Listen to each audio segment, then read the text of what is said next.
بسم اللہ الرحمن الرحیم۔ پیش خدمت ہے بال دیوتا کے پجاری ایپیسوڈ نمبر 30۔ ایک روز بن ہدد اور یکتان بن سلوم اسرائیل کے مرکزی شہر سامرا پر حملہ آور ہونے کی منصوبہ بندی کر رہے تھے۔ جس خیمے میں وہ بیٹھے ہوئے تھے وہ خیمہ بن ہدد کا تھا، اور خیمے میں اس وقت بن ہدد اور یکتان بن سلوم کے علاوہ دوسرے سالار بھی بیٹھے ہوئے تھے۔ اس موقع پر سب کو مخاطب کر کے بن ہدد کہنے لگا، میں سمجھتا ہوں ہمارے لشکریوں نے کافی سستا لیا ہے، اب سامرا شہر پر حملے کی ابتدا کر دینی چاہیے۔ سامرا کوئی ایسا ناقابل تسخیر بھی نہیں ہے کہ زیادہ دن تک ہمارے حملوں کو برداشت کر سکے، اور اسرائیل کا بادشاہ زیادہ دن اس میں محفوظ رہ کر ہمارے مقابلے میں اپنے آپ کو محفوظ خیال کرے۔ لہٰذا میں چاہتا ہوں اب جلد اپنے کام کی ابتدا کریں۔ جہاں تک ہمارے زخمی ہونے والے لشکریوں کا تعلق ہے وہ بالکل صحت یاب ہو چکے ہیں۔ اس صورتحال کو دیکھتے ہوئے میں چاہوں گا کہ کل سے محاصرے میں شدت پیدا کی جائے، شہر پر حملہ آور ہوا جائے، اور کسی نہ کسی طرح رسوں کی سیڑھیاں یا شہر پناہ کے دروازے توڑ کر شہر میں داخل ہوا جائے۔ شہر کے اندر ایسا گھمسان کا رن پڑے کہ اسرائیل کے بادشاہ اور اس کے لشکر کا مکمل طور پر خاتمہ کر دیا جائے۔ اس طرح آنے والے دور میں کسی بھی موقع پر سامرا والوں کو ہم سے ٹکرانے اور حملہ آور ہونے کی ہمت اور جرأت نہیں ہوگی۔ اس کے علاوہ میں یہ بھی چاہوں گا، یہاں تک کہتے کہتے بن ہدد کو رک جانا پڑا، اس لیے کہ اس کے محافظ دستوں کا سالار خیمے کے دروازے پر نمودار ہوا اور بن ہدد کو مخاطب کر کے کہنے لگا، ہمارا ایک مخبر جو دشمن پر نگاہ رکھنے کے لیے مقرر تھا وہ آپ کی خدمت میں حاضر ہو کر کوئی اہم انکشافات کرنا چاہتا ہے۔ ان الفاظ پر بن ہدد اور یکتان بن سلوم ہی نہیں دوسرے سالار بھی چونکے تھے۔ لہٰذا بن ہدد کے کہنے پر مخبر کو اندر لایا گیا۔ جب وہ بن ہدد کے سامنے آیا تو بن ہدد نے اسے مخاطب کیا، کہو تم کیا کہنا چاہتے ہو؟ جواب میں اس مخبر نے اپنے ہونٹوں پر زبان پھیری، پھر بن ہدد کو مخاطب کر کے کہنے لگا، میں ایک بری خبر لے کر آیا ہوں، اور وہ یہ کہ سیدا کا بادشاہ ودان ایک بہت بڑے لشکر کے ساتھ سیدا سے نکل کر دمشق پر حملہ آور ہونے کے لیے کوچ کر چکا ہے۔ یہ خبر سن کر سب چونکے تھے، یہاں تک کہ مخبر نے پھر کہنا شروع کیا، جس وقت ہمارا لشکر سامرا پر حملہ آور ہونے کے لیے دمشق سے نکلا تھا تو سامرا، یہودا اور ادوم کے حکمرانوں کے مخبروں نے انہیں اطلاع کر دی تھی۔ لہٰذا سامرا کے بادشاہ نے ہمارا مقابلہ کرنے کے لیے تیز رفتار قاصد جہاں پر یروشلم اور ادوم کو بھجوا کر ان کے لشکر منگوا لیے تھے، وہاں اس نے سیدا کی طرف بھی اپنے قاصد بھجوائے اور ہمارے لشکر کا مقابلہ کرنے کی استدعا کی۔ اب سیدا کا حکمران ودان ہمارا مقابلہ کرنے کے لیے ان علاقوں کی طرف تو نہیں آیا، وہ اپنا لشکر لے کر دمشق کی طرف روانہ ہوا ہے۔ اس کا ارادہ ہے کہ دمشق پر قبضہ کر لے۔ مخبر جب خاموش ہوا تب بن ہدد نے اسے آرام کرنے کا مشورہ دیا۔ اس کے جانے کے بعد گہری کاٹ کھانے والی خاموشی طاری ہوئی۔ پھر بن ہدد بولا اور کہنے لگا، ہم جو سامرا پر حملہ آور ہونے کی منصوبہ بندی کر رہے ہیں وہ تو ختم ہوئی، اب بولو تم کیا کہتے ہو؟ بن ہدد کے اس سوال کا جواب دیتے ہوئے یکتان بن سلوم بول اٹھا اور کہنے لگا، ہمیں یہاں قیام کر کے ایک لمحہ بھی ضائع نہیں کرنا چاہیے۔ جہاں تک سامرا، یروشلم اور ادوم کا تعلق ہے تو ہم ان تینوں حکمرانوں کو شکست دے کر ان سے ایک طرح کا انتقام لے چکے ہیں۔ فی الحال سامرا شہر کو فتح کرنے کا ارادہ ترک کرتے ہیں، اور جس قدر جلد ممکن ہو یہاں سے پڑاؤ اٹھا کر دمشق کا رخ کیا جائے۔ سیدا کے بادشاہ ودان کے وہاں پہنچنے سے پہلے ہی ہم وہاں پہنچ کر اپنے دفاع کو آخری شکل دے دیں۔ اس کے بعد اسی ودان کے خلاف ہم جارحیت بھی اختیار کریں گے۔ بن ہدد اور دوسرے سالاروں نے یکتان بن سلوم کی اس تجویز سے اتفاق کیا تھا، لہٰذا اسی وقت بن ہدد نے کوچ کا اعلان کیا۔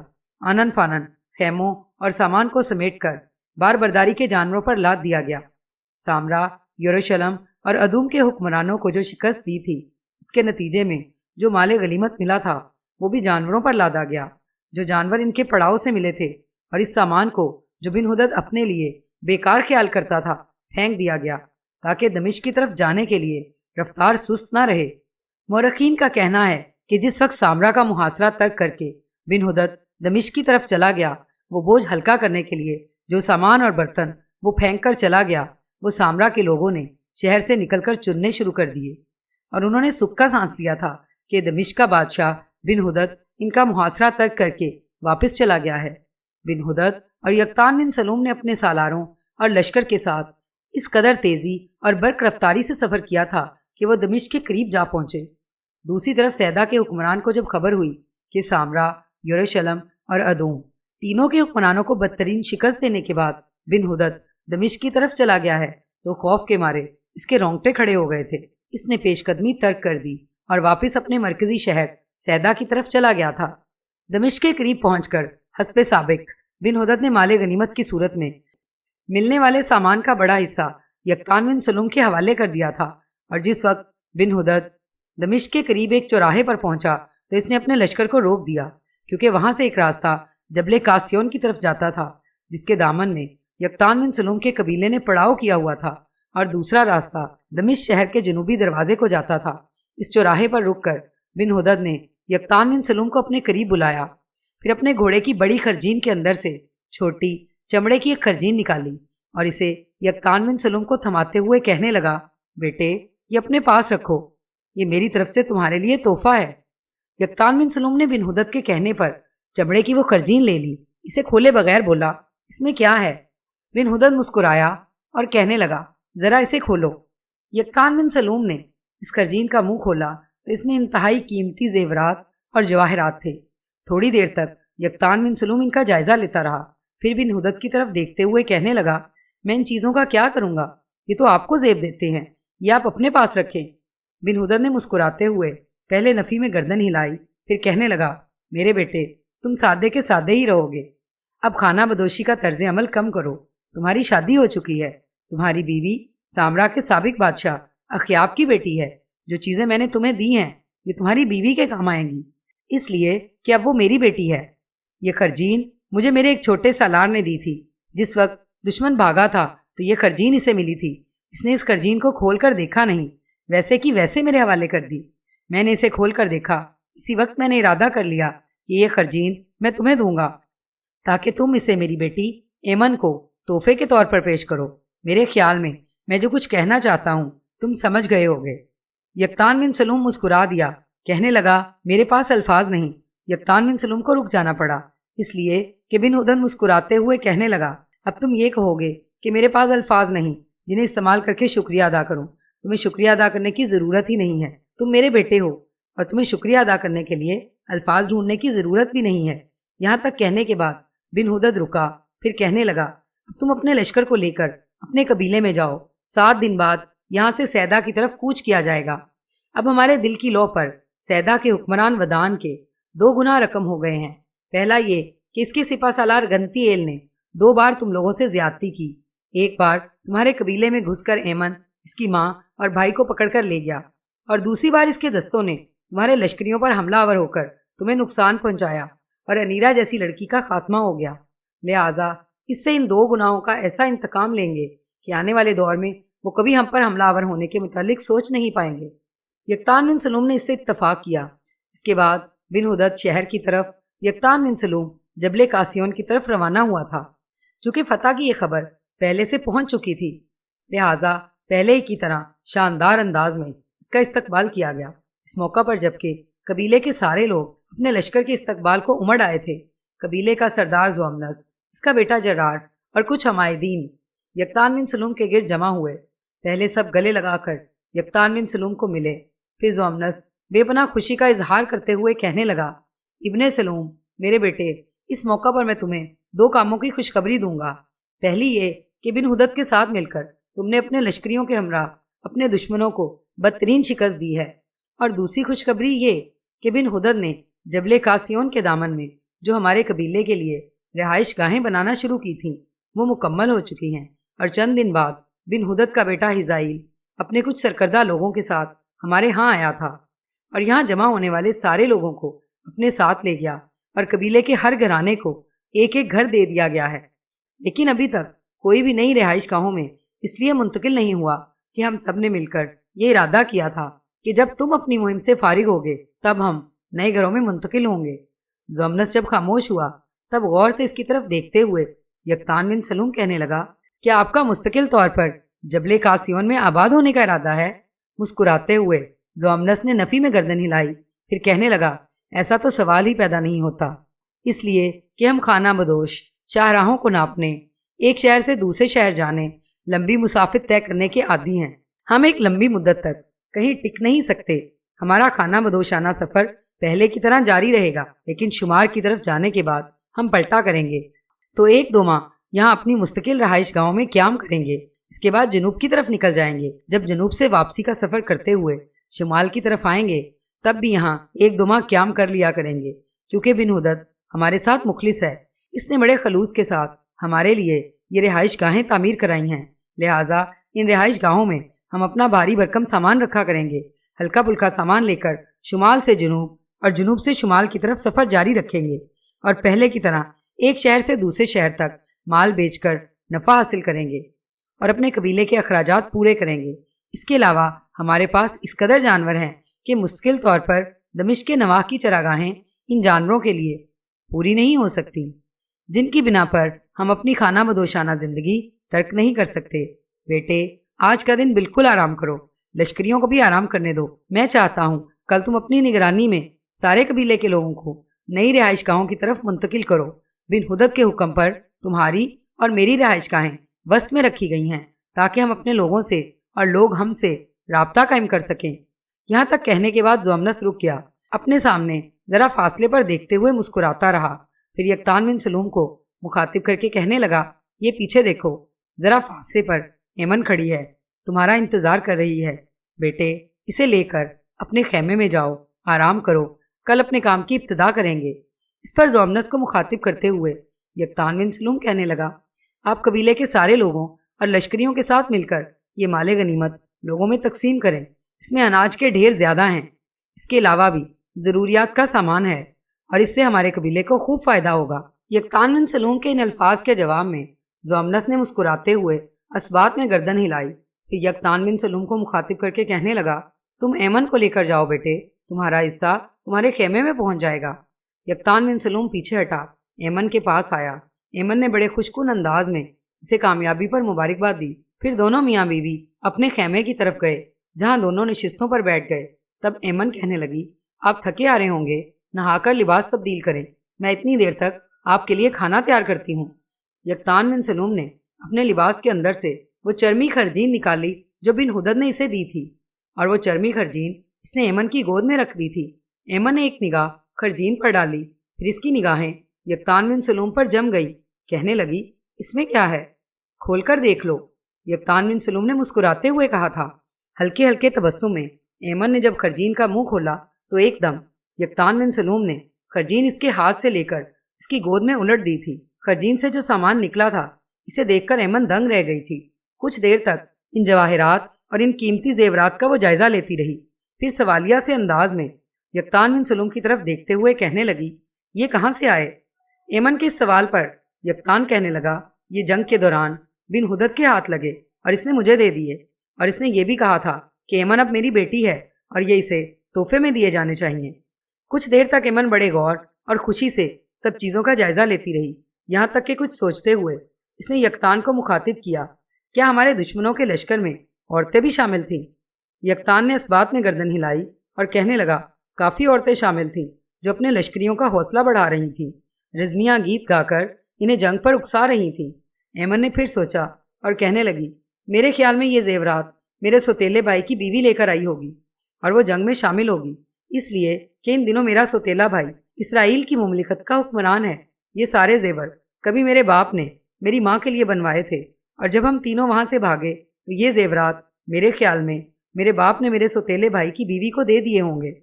ایمن کے ان الفاظ پر بے پناہ خوشی کا اظہار کرتے ہوئے یکتان بن سلوم کہنے لگا، اس کا مطلب ہے جس کی امانت تھی اس کے پاس پہنچ گئی ہے، لہٰذا اب تم اس کو سنبھال کر رکھنا۔ مسکراتے ہوئے ایمن نے بڑے شوخ انداز میں یکتان بن سلوم کے سر میں انگلیاں پھیری، پھر کہنے لگی، یہ کیا بات ہوئی، یہ سارا اثاثہ تو آپ کا ہے، جب میں خود آپ کی ہوں تو میری ہر چیز آپ کی ہے۔ اس پر یکتان بن سلوم بھی مسکراتے ہوئے کہنے لگا، اس میں کوئی شک نہیں کہ تم میرا اثاثہ ہو، میں تمہارا اثاثہ ہوں، اور زندگی تو یوں ہی بسر ہوتی ہے۔ ایمن نے جلدی جلدی سارے زیورات اور جواہرات دوبارہ خرجین میں ڈال دیے، پھر کہنے لگی، میں آپ کو لباس نکال کر دیتی ہوں، آپ نہا لیں، پھر اکٹھے بیٹھ کر کھانا کھاتے ہیں۔ یکتان بن سلوم نے اس کے کندھے پر ہاتھ رکھا اور کہنے لگا، تمہیں اٹھنے کی ضرورت نہیں ہے، میں خود لباس لے لیتا ہوں اور نہا لیتا ہوں۔ ایمن نے فوراً یکتان بن سلوم کا ہاتھ پکڑ لیا اور کہنے لگی، میں کوئی معذور نہیں، ٹھیک ہوں، میرے بائیں پاؤں کی انگلیاں کٹی ہیں، میں لنگڑا کر چلتی ہوں، لیکن ایک تندرست لڑکی کی طرح آپ کی خدمت کر سکتی ہوں، اور مجھے ایسا کرنا چاہیے۔ اس کے ساتھ ہی ایمن اٹھ کھڑی ہوئی، ایک لباس نکال کر یکتان بن سلوم کو دیا۔ وہ طہارت خانے کی طرف چلا گیا۔ اتنی دیر تک ایمن نے کھانا تیار کر لیا تھا، پھر دونوں میاں بیوی بیٹھ کر کھانا کھانے لگے تھے۔ اسی دوران ان کے مال غنیمت کا حصہ بھی ایک لشکری ان کے خیمے میں رکھ گیا تھا۔ اگلے روز یکتان بن سلوم اور ایمن دونوں میاں بیوی صبح کا کھانا کھا کر فارغ ہوئے ہی تھے کہ خیمے کے دروازے پر زومنس، اس کا بیٹا جرار اور دوسرے لوگ نمودار ہوئے۔ انہیں دیکھتے ہی یکتان بن سلوم جب خیمے سے باہر آیا تب زومنس اسے مخاطب کر کے کہنے لگا، بیٹے پہلے میرے ساتھ آؤ، جبل کاسیون کے دامن میں ہمارے لیے جو رہائش گاہیں تعمیر ہوئی ہیں پہلے خود ان کا جائزہ لو، اس کے بعد منتقلی کا عمل شروع کرتے ہیں۔ اس پر یکتان بن سلوم نے مڑ کر دیکھا اور ایمن کو مخاطب کر کے کہنے لگا، میں تھوڑی دیر تک آتا ہوں۔ اس کے ساتھ ہی وہ زومنس، جرار اور دوسرے لوگوں کے ساتھ ہو لیا تھا۔ سب تیز تیز چلتے ہوئے جبل کاسیون کے دامن میں گئے۔ جبل کاسیون اپنی ذات میں بڑی اہمیت رکھتا ہے۔ یہ کوہستانی سلسلہ دمشق پر شمال کی جانب سے سایہ فگن ہے۔ اس میں بہت سے غار ہیں، جن میں بعض کے اندر انبیاء کرام کی یادگاریں اور بعض میں بزرگان صالحین کی قبریں ہیں۔ آج کل کاسیون دمشق کا ایک بڑا محلہ ہو گیا ہے، جس کی آبادی پہاڑ کے دامن تک پھیلی ہوئی ہے۔ اس میں بہت سے مقابر اور مدارس نظر آتے ہیں۔ نواح میں 2 مسجدیں ہیں جہاں جمعہ ہوتا ہے، نیز ایک ہسپتال اور ایک منڈی بھی ہے۔ سب سے پہلے جو لوگ یہاں آ کر بسے وہ بیت المقدس کے باشندے تھے۔ صلاح الدین ایوبی کے زمانے سے پہلے فرنگیوں نے اس شہر پر قبضہ کیا تو وہاں سے جان بچا کر بھاگے اور یہاں آ کر رہنے لگے۔ پھر اور لوگوں نے بھی ان کی تقلید کی۔ جبل کاسیون میں مغارات الدم نامی غار ہے، جس کی نسبت کہا جاتا ہے کہ حضرت آدم علیہ السلام کے بیٹے قابیل نے اپنے بھائی حابیل کا خون وہاں گرایا۔ ایک نشان خون کا بنا ہوا ہے جسے لوگ حابیل کا خون بتاتے ہیں، جو خشک ہو گیا ہے، لیکن اس کا دھبا آج تک موجود ہے۔ ایک پتھر بھی ہے جسے کسی آدمی نے اٹھا کر پھینکا ہو۔ لوگوں کا بیان ہے کہ اسی سے قابیل نے اپنے بھائی کا سر پھاڑا تھا۔ دمشق شہر اور جبل کاسیون کو بڑی اہمیت حاصل ہے۔ خصوصیت کے ساتھ عالم اسلام میں اسے بڑا معتبر خیال کیا جاتا ہے، اور مورخین لکھتے ہیں کہ دمشق کے متبرک مقامات میں مولا حضرت ابراہیم علیہ السلام بھی ہے۔ اسے جبل کاسیون کے پہلو کے گاؤں برزا میں بتایا جاتا ہے، جو بہت عمدہ موضع ہے، اور خود یہ پہاڑ ہمیشہ سے متبرک رہا ہے۔ حتیٰ کہ جتنے پیغمبر یہاں ہوئے سب نے اس پر چڑھ کر دعا کی ہے۔ یہ پہاڑ شہر کے شمال میں تقریباً 1 فرسنگ کے فاصلے پر ہے۔ مولا حضرت ابراہیم علیہ السلام ایک تنگ و طویل غار ہے جس پر لوگوں نے ایک مسجد اور بلند مینار تعمیر کر دیا ہے۔ حضرت ابراہیم علیہ السلام اس غار میں ستارے اور چاند اور سورج دیکھا کرتے تھے، جیسا کہ قرآن مقدس میں اس کا ذکر ہے۔ اس مقام میں 70,000 انبیاء کی قبریں ہیں اور ہر طرف قبرستان پھیلا ہوا ہے۔ جبل کاسیون میں اور اسی مولا ابراہیم کے مغرب کی طرف کوئی 1 میل کے فاصلے پر ایک غار کہف الدم کہلاتا ہے، جس کی وجہ تسمیہ یہ ہے کہ اس پہاڑ پر قابیل نے حابیل کا خون کیا تھا۔ بیان کیا جاتا ہے کہ یہیں جبل کاسیون میں حضرت ابراہیم علیہ السلام، حضرت موسیٰ علیہ السلام، حضرت عیسیٰ علیہ السلام اور حضرت لوط علیہ السلام نے عبادت کی۔ اسی مقام پر ایک نفیس مسجد تعمیر کر دی گئی ہے جس پر سیڑھیوں سے چڑھ کر پہنچتے ہیں۔ یہ غلام گردش کی مانند ہے اور اس کے گرد احاطہ کر دیا گیا ہے۔ آنے والوں کے ٹھہرنے کے لیے حجرے ہیں۔ نیز غار کو ہر جمعرات کے روز روشن کرتے اور کھولتے ہیں۔ جبل کاسیون کی چوٹی پر ایک غار حضرت آدم علیہ السلام سے منسوب ہے، یہاں بھی ایک عمارت بنا دی گئی ہے۔ ایک اور غار پہاڑ کے نیچے کاف الکہت کہلاتا ہے۔ یہ بھی کہا جاتا ہے کہ اس جگہ 70 پیغمبر بھوک سے جاں بحق ہوئے تھے۔ کہتے ہیں صرف 1 روٹی ان کے پاس تھی اور وہ اسے ایک دوسرے کو دیتے رہے اور خود کسی نے نہ کھائی۔ اس جگہ بھی ایک مسجد بنا دی گئی ہے۔ پہاڑ کی چوٹی پر اور شہر کے مغرب میں تمام باغوں سے اوپر پہاڑ یعنی ربوہ ہے، جس کی نسبت قرآن مقدس میں آیا ہے کہ حضرت مسیح علیہ السلام اور ان کی والدہ وہاں رہتی تھیں۔ وہ بہت دلکش مقام ہے اور ایک قصر سے بلند ملتا ہے جس پر آپ سیڑھیاں چڑھ کر پہنچ سکتے ہیں۔ حضرت مریم علیہ السلام کے رہنے کی جگہ ایک چھوٹا غار حجرے کی مانند ہے۔ اسی کے سامنے حضرت خضر علیہ السلام کی نماز کا مقام بتاتے ہیں۔ یہاں چھوٹے چھوٹے آہنی کواڑ لگا دیے گئے ہیں۔ مسجد نہایت خوش نما ہے، جس میں حوض بنا ہوا ہے جس کا پانی نیچے گرتا ہے۔ مشہور مورخ مقدسی لکھتا ہے کہ دمشق وہی شہر ہے جسے کبھی علم ذات العمود کا نام بھی دیا گیا تھا، جس کا پرانے قصوں میں ذکر آتا ہے۔ اس کا یہ بھی کہنا ہے کہ حضرت نوح علیہ السلام کے وقت سے پہلے سے آباد تھا، اور حضرت نوح علیہ السلام جبن لبنان ہی سے کشتی میں روانہ ہوئے جو کروستان میں کوہ جودی پر جا کر ٹھہری۔ حضرت نوح علیہ السلام کی اولاد بڑھی تو انہوں نے غاروں کی سکونت چھوڑ دی۔